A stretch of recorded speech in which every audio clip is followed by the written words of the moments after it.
Ladies and gentlemen, welcome to Ringside Wrestling Entertainment. This is Joel Perez here for another edition of your weekly Smackdown Live reviews. And it was your Smackdown Live for the date of January 23rd, 2018. And of course, on top of that, it was the Go Home Show to the Royal Rumble 2018 pay-per-view, which will be extensively covered on the Ringside Wrestling YouTube channel this entire week. We were in Washington, D.C. here tonight for SmackDown Live, and of course, it was actually being built around the Royal Rumble here tonight on SmackDown Live, something Monday Night Raw failed to do last night, clearly because it was Raw 25, a show that a lot of people found underwhelming, and I cannot help but agree with those who found it underwhelming, because that's exactly what it was. That is exactly what it was, underwhelming. But that is besides the point, because it is a new day, no pun intended, and it is a new edition of SmackDown Live. Alright, what we've seen on SmackDown Live, again, SmackDown Live continues to be overly boring. And that's how I found this show to be here tonight. If you sat down here tonight, besides the commercial breaks, and you tried to watch this show fully, you were not going to be able to do that. You were not going to be able to do that. I found myself getting up, not paying attention to what was going on, cleaning, rearranging, eating, just doing everything else but keeping 100% of my attention on this show. And that is because what we've seen on SmackDown Live this week, we've seen every other week. And what do I mean by that? It's the same old thing each and every single week. This entire thing between Kevin Owens and Sami Zayn and AJ Styles, and if you want to include Daniel Bryan and Shane McMahon into that picture, we've been seeing this non-stop for 4 weeks straight. You've done nothing original, nothing, dare I say it, creative, and nothing of interest. You need to do something that interests me, that piques my attention. You have failed miserably at that. You really, really have. And you tried to take a break from it last week with the United States Championship Tournament and the focus being shown to that. But even then, that United States Championship Tournament did not feel as important when Bobby Roode won the United States Championship. And if you go back and watch my SmackDown Live review last week, which I'm sure you should, you found me at kind of a loss of words, not until I went and watched other reviews of the very same show did I finally get the grasp of what I was feeling. The Bobby Roode title win fell flat. It really, really did. That's what I was trying to get and point my finger to. Yes, I was excited that Bobby Roode was United States Champion. This is something that when Bobby Roode was in NXT, I was dreaming of Bobby Roode winning his first singles title on the main roster. And they completely made that fall flat because the United States Championship Tournament felt less important, being captured in one night. It really, really did. And on top of that, I don't realistically think Bobby Roode should have won that matchup. Dare I say it, I think Jinder Mahal should have walked out of that matchup United States Champion, because that would have allowed Bobby Roode to chase. And either way, the United States Championship was the role Jinder Mahal should have been playing this entire time. So that fell flat. And even the break, per se, that we thought we had from this Daniel Bryan, Shane McMahon saga and everything concerning Kevin Owens, AJ Styles, and Sami Zayn, even when we thought we had a break, we really didn't have a break. It was just unoriginal, lazy, mediocre garbage. And that's what it seems to be week in and week out. And that really is a travesty. It is. And going into the WrestleMania season, hopefully that changes. Hopefully we see Nakamura win the Royal Rumble. Hopefully we see a change in direction, some interesting feuds, dare I say it, on SmackDown Live. Because all we've been seeing on SmackDown Live since the beginning of 2017 is uninspired, uncreative, unoriginal television that has failed to take any risks, that has failed to diverge from the norm, and that has just created absolutely boring television. That's what this show was here tonight. That's what the show was last week. That's what the show was the week before. And there hasn't been an exciting edition of SmackDown Live in God knows how long. Probably since the UK edition where it was AJ Styles versus Jinder Mahal for that WWE Championship. There has not been an interesting edition of SmackDown Live.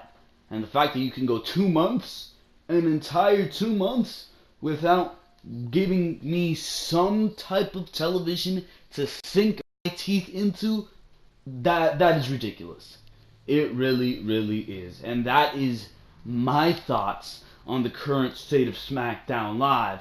But of course, if you do want my full thoughts on the current state of SmackDown Live and my full thoughts on the current build that we have experienced, that we have all been engaged in, or lack thereof, going into the Royal Rumble, of course you can make sure to check out the Royal Rumble preview and predictions, which are going to go on the air this Thursday. So you can make sure to expect that. We're going to discuss everything having to do with the Royal Rumble. So we're not just predicting the match outcomes and saying goodnight. No, we are going to discuss the build to the Royal Rumble, how I feel about it, what significance this Royal Rumble pay-per-view will have going forward, and it should have a lot of significance, what I think should happen, what I think is going to happen. For example,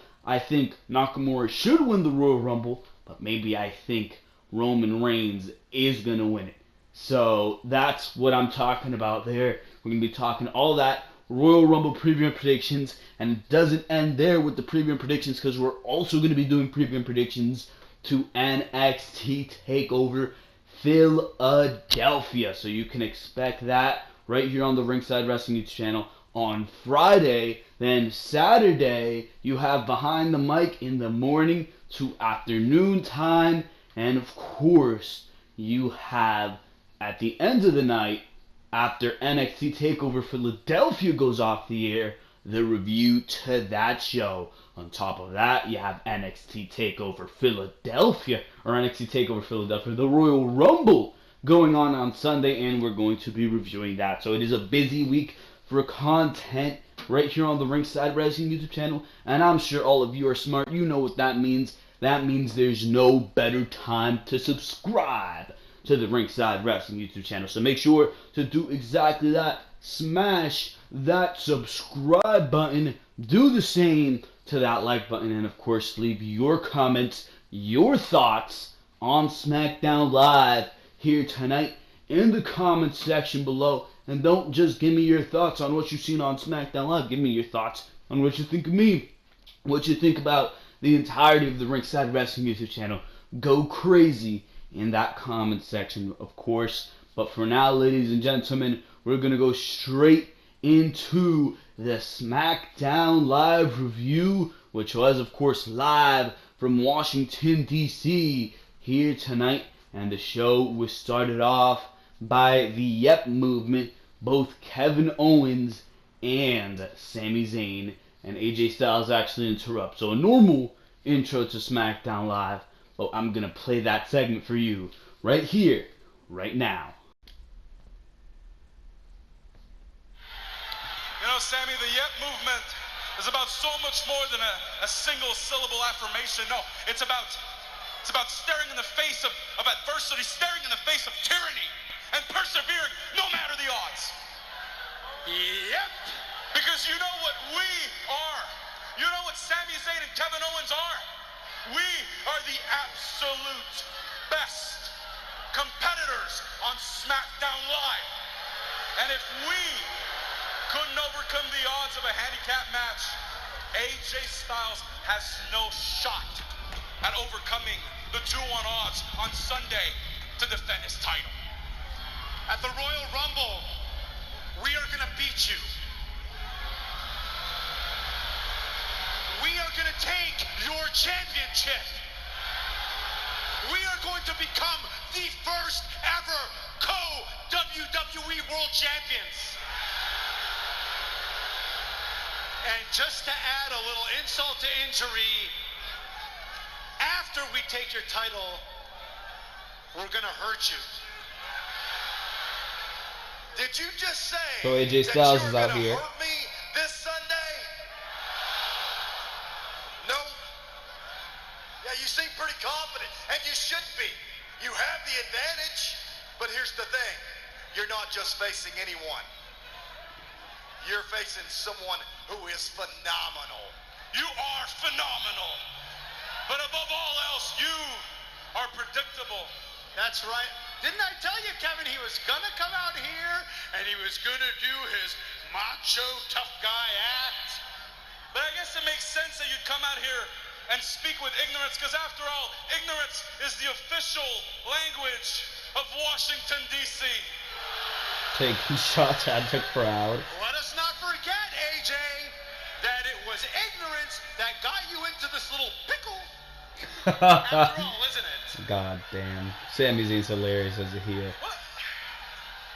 Sami, what was it that AJ said a few weeks ago? Gosh, I don't remember exactly how it went, but I believe we have a little footage. How convenient. Yeah. So they'll play the footage. Make everybody happy. Why don't you just make those two in a match with me? Why don't you make it a handicap match? They played the footage from 3 weeks ago of AJ Styles saying that. And for once in your life now, AJ, now you actually have to be a man. Because you are being forced by an actual authority figure with actual convictions, and his name is Daniel Bryan. And now he is making you live up to your word. So now my question is this: with Daniel Bryan not here right now, are you going to be true to your word this time? What are you talking about? What? Sami, what are we talking about? What could we possibly be talking about? If only there was some sort of technology to remind us exactly. Footage! So they played the footage from 2 weeks ago. Let's do it. I'll fight both of them in the same night. So, what's it gonna be, AJ? Huh? Are you gonna try to weasel your way out of that one too, or are you actually going to be the man that you claim to be? Tonight, AJ Styles versus Kevin Owens, one-on-one, and then AJ Styles versus Sami Zayn, one-on-one, immediately after. So Daniel Bryan. Guys, enough is enough. You're right about being two of the greatest superstars to ever step foot in that ring. But I have the utmost faith in AJ Styles because Daniel, just stop, dude. I don't need you to advocate for me anymore.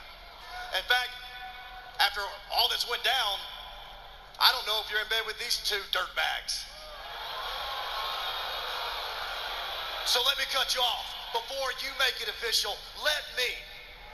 If these two think they can beat me back-to-back in matches, I say we find out. But I'm not just going to beat you tonight. I'm going to hurt you. You're on. So there it is. AJ Styles accepts the challenge of Kevin Owens and Sami Zayn for later tonight, and clearly that becomes the main event. So typical opening to SmackDown Live, just to set up a main event. Oh, if that segment wouldn't have happened, I wonder what would have happened to the main event of SmackDown Live here tonight. I hate when they do that on WWE shows. Come to your show prepared with a goddamn main event. The main event should not be announced on the goddamn show. That is ridiculous, bro. But there was a segment to follow between Shane McMahon and Daniel Bryan, and listen to this build-up. Very, very interesting how these two engaged each other, to say the least. So here it is. If this will load, of course.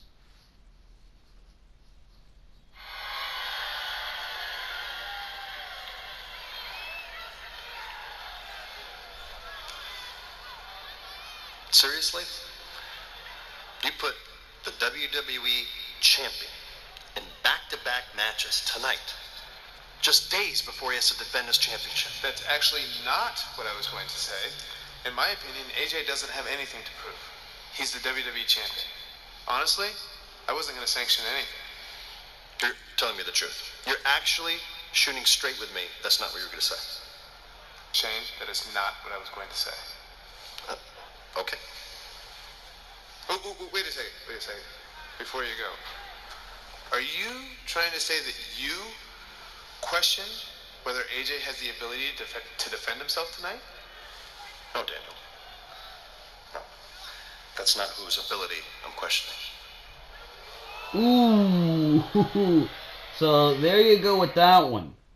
Shane McMahon questioning the ability of Daniel Bryan. I love how they just keep throwing these indirect jabs at each other. It is a slow build, but it is not the slow build of Shane McMahon and Daniel Bryan that should be in the forefront of SmackDown Live until that feud officially in some way gets underway. There should not be that feud in the forefront. I mean, first of all, they're two inactive competitors, or at least part-time competitors. We don't even know if Daniel Bryan's going to get back into the ring. We don't even know what it's building to. That's where a lot of the hype is coming from. The unknown. So why is that in the forefront of SmackDown Live in most weeks? That's one of my problems with the SmackDown Live build and the SmackDown Live quality and product that we've been getting building towards this Royal Rumble. What has been in the forefront? A feud that is building slowly. It's not like this feud is in the mix of things that we're going to go see at the Royal Rumble. It's not. It's not. It's being built too slowly. Yet that is what is in prime center position on SmackDown Live. That's what gets me angry about that.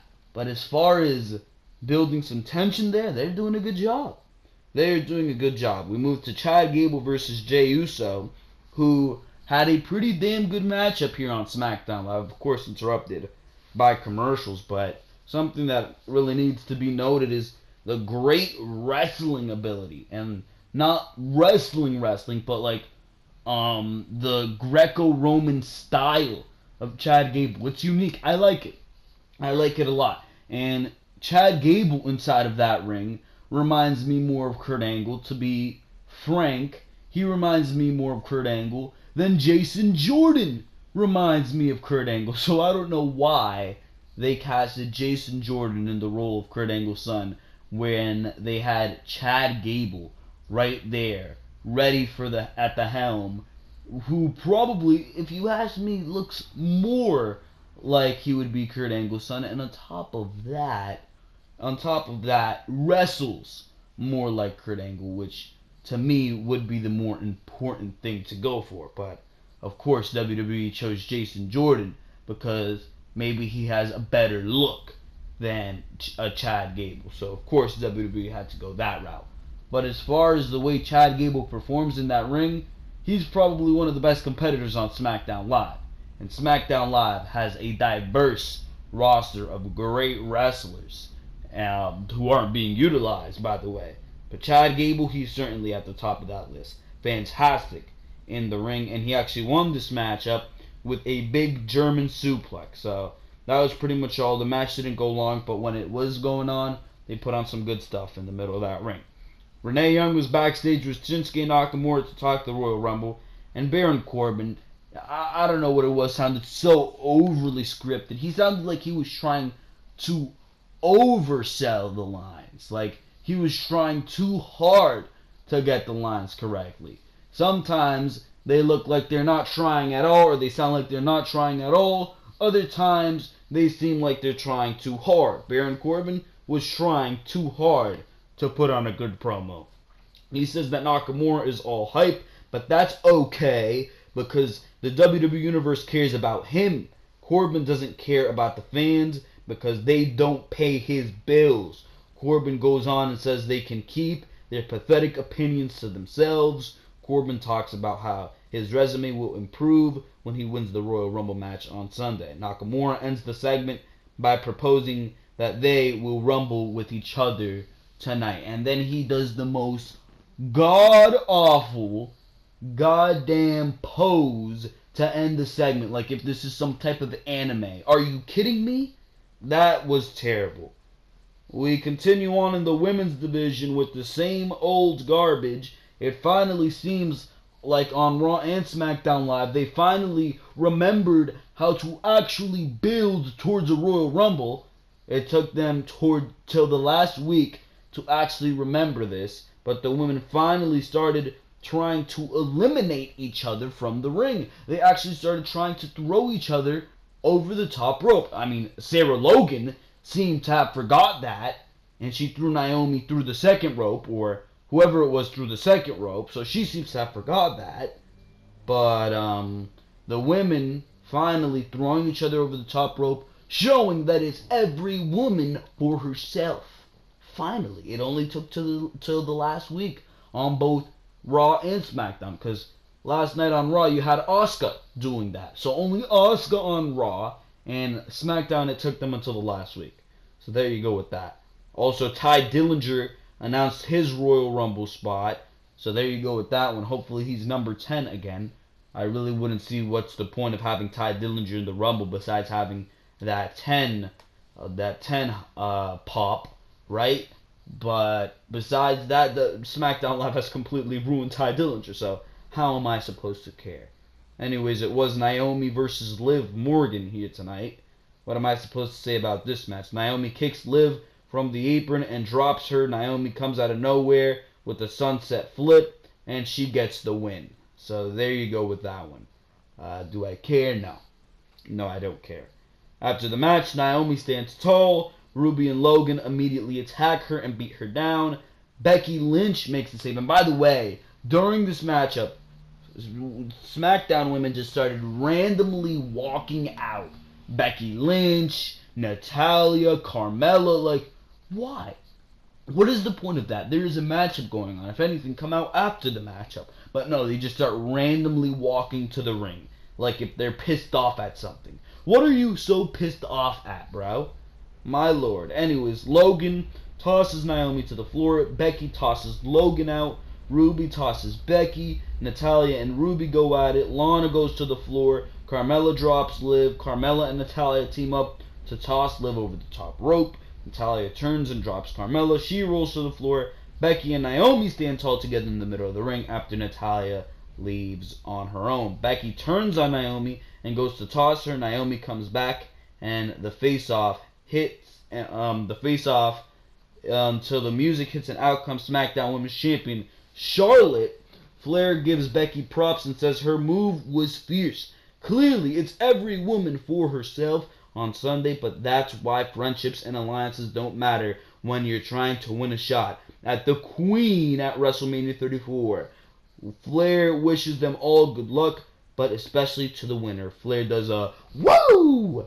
And her music hits as she raises the title while the others look on. So there you go with that one. Charlotte coming out, cutting her promo. Finally, they're remembering that it's every woman for herself. They remembered how to build a Royal Rumble match. It's rare, right? Rare, right? My God, it seems like they had forgotten. Anyways, we continue on here and we go to Shinsuke Nakamura versus Baron Corbin. This was actually a very good matchup. Not very good, but a good matchup between Baron Corbin and Shinsuke Nakamura. Nakamura was about to win and hit the Kinshasa, but they shot this beautifully. And Randy Orton is best when he just comes in, does the RKO, because it feels like that's all the crowd wants to see Randy Orton do. Alright, just come and hit your RKO. Nobody cares about seeing Randy Orton, at least in his current state. At least in his current state as a boring-ass babyface, nobody wants to see Randy Orton do anything but the RKO. And here tonight, they cut it perfectly. Shinsuke Nakamura, everybody was getting hyped for the Kinshasa. It was a nice moment in this matchup where Nakamura was going for the Kinshasa straight into the deep six. Beautiful spot right there. But in the end, it was Nakamura about to get the win on Corbin after hitting the boot to the side of the head where he goes for the kick and then the opponent ducks, but he hits the other one anyways. So then he's charging up for the Kinshasa out of nowhere. And this RKO was literally out of nowhere. Randy Orton comes into the shot, RKO, and then Corbin, as Randy Orton's pretty much celebrating, Corbin turns around, tries to hit a clothesline, Orton ducks, RKO, and the crowd goes crazy for Randy Orton. So again, they're building every man for himself. Shinsuke Nakamura won by DQ. It was pretty much seen that he was going to win the match anyways, but I love the way Randy Orton came in and added an extra spice to the matchup. Corbin didn't have to take the pinfall, and it was a beautiful, beautiful shot. It really, really was. So nice match between Nakamura and Corbin. Hopefully Nakamura goes on to win the Royal Rumble. Look, he didn't stand tall on the go-home show. So at least there is that. The announcers discussed last night's Raw 25, something that I don't want to do. They talk about the mainstream coverage, and we get a video with highlights from Raw 25. So there you go with that one. We go to the New Day and Bobby Roode versus Jinder Mahal, Rusev, and Aiden English. So the New Day and Bobby Roode, your new United States champion, against his challenger Jinder Mahal, and the Rusev Day. And of course, what do you expect? It's a six-man tag, so clearly you got nothing too exciting here. But what you did get was Rusev Day furtherly being buried. Aiden English took the goddamn pinfall here. Rusev Day continue to be mishandled and misutilized. They're over. Take advantage of that. But of course they don't. Bobby Roode gets a big pop. Jinder comes in and hits a spine. Jinder comes in, gets a spine buster. Roode ends up covering English for another 2 count. Kofi comes flying off the top and takes Rusev down. To stop him, Kofi runs the ropes and takes out Jinder and Rusev on the floor. Roode and English go at it again in the ring. Woods tags in, but English doesn't see it. Roode with the spine buster to English. Woods follows up with the big top rope elbow on English for the pin. So there you go with that one. The baby faces win. Hooray, right?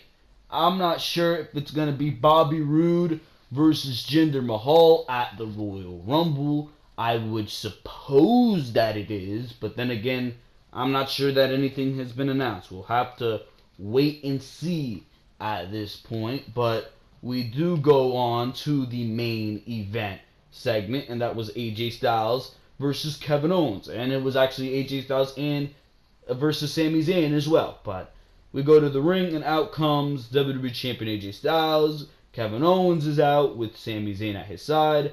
They make it halfway down the ramp, but the music of Shane McMahon hits. Shane tells Sami to go to the back. Shane says if Sami goes anywhere near the ring tonight during the match, he will lose his chance at the WWE title this Sunday at the Royal Rumble because Shane will fire him on the spot.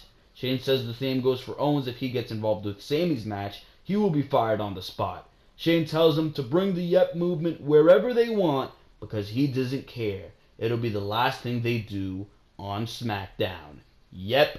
Shane approaches them and asks if they have anything to say. Sami talks a bit of trash and Owens argues with Shane as we return to commercial. We come back from commercial, and it's AJ Styles versus Kevin Owens, and this matchup literally goes 2 goddamn minutes because Kevin Owens suffered some type of knee injury in the process, and AJ Styles went right to work on that injury, locked in the calf crusher, and Owens was tapping out. So clearly what they wanted as their main event was Sami Zayn versus AJ Styles. So why didn't you just book Sami Zayn versus AJ Styles? I don't know. So Kevin Owens, he was injured of the knee, and they actually brought out a stretcher for Kevin Owens, and multiple times throughout the matchup with Sami Zayn, AJ Styles would go back and he'd start beating down on Kevin Owens and his knee. He knocked down the stretcher at one point. So maybe the story might be that Kevin Owens is too injured to compete at the Royal Rumble, and we're just going to get a singles matchup between Sami Zayn and AJ Styles. And I mean, I would not complain. Sami Zayn, AJ Styles, 20 minutes, Royal Rumble, no commercial breaks in between like what we've seen here tonight on SmackDown. My God, I am down for that, and I don't think anybody can disagree with me. That sounds freaking awesome right there. Sami Zayn versus versus AJ Styles. So maybe they will go with that route. Sami Zayn did get the pin on AJ Styles here tonight. It was AJ Styles who decided to knock down the stretcher of Kevin Owens when he went to the outside dealing with Sami Zayn. And Sami Zayn, when AJ Styles came back in, hit the haluva kick. And not only that, Sami Zayn finally won with the Blue Thunder Bomb, to my shock. Yeah, he had to hit the haluva kick before, but I never thought I would see the day where Sami Zayn finally won with the Blue Thunder Bomb. Well, he finally did it, and hey, I'm happy to see it. I am happy to see it, bro. AJ Styles wrestled this matchup, and you thought he was going to lose anyways, because right after the Kevin Owens matchup, Sami Zayn came out and started attacking AJ Styles, so there was that. So you knew he was going to lose based off of that. He accepted the matchup, but he did lose even further after the Blue Thunder Bomb to Sami Zayn. So there you go with that. I'm not sure if they're going to play the card of AJ Styles being injured due to this dual matchup on SmackDown Live and the assault from Sami Zayn, or if they're going to play up the fact that Kevin Owens is injured, and he seemed to be a lot more injured than AJ Styles. He had to be taken on a stretcher, and he also had to be, or he was also assaulted multiple times by AJ Styles throughout this matchup. So maybe that's what they're going to play up. I'm not sure. I am not sure what they're going to do about that, but I'm liking the scenario of having AJ Styles and Sami Zayn instead of a handicap match, because the handicap match sounds like much of a worse quality match. When I see WWE Championship match at the Royal Rumble, I'm expecting a good matchup, and we damn sure know that AJ Styles versus Sami Zayn in the singles match at the Royal Rumble is not a bad thing. I mean, the matchup they put on here tonight on SmackDown Live was a very, very good matchup. A lot of back and forth between Sami Zayn and AJ Styles, both two great in-ring competitors in their own right. Amazing in-ring competitors in their own right. So I'd love to see that. Hopefully that's what they are building towards going into the Royal Rumble. But for now, ladies and gentlemen, that is all I have for you for my full coverage on what I think is going to be going on at the Royal Rumble, after the Royal Rumble, what I've thought of what has happened going into the Royal Rumble. Make sure to check out the preview and predictions coming this Thursday. Make sure to go check out the Raw 25 review that happened last night. And of course, make sure to go check out Behind the Mic this past weekend, as well as to subscribe in order to stay tuned to all the content coming. Because for now, this has been Joel Perez of the Ringside Wrestling YouTube channel. Make sure to subscribe, make sure to like, make sure to comment. Because for now, I am out of here. Thank you very, very much for watching this video. I will see you on Thursday for your preview and predictions to the Royal Rumble. For now, I'll see you next time.